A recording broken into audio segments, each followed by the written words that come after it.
In this experiment, we'll study the free-fall motion of a mass using the motion sensor.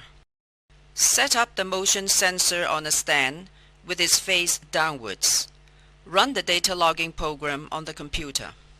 Start recording data. Hold a 0.1 kilogram mass just below the motion sensor. The mass is attached to a cardboard, so the surface area is large enough for the ultrasonic pulses from the motion sensor to be reflected. Then let go the mass, allowing it to fall freely.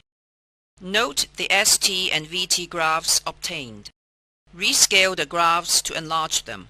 What do the graphs tell us about the free fall motion of the mass? The VT graph is a straight line, showing that the mass falls freely with uniform acceleration.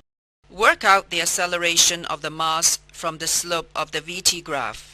What is the acceleration of free fall of the 0.1 kilogram mass?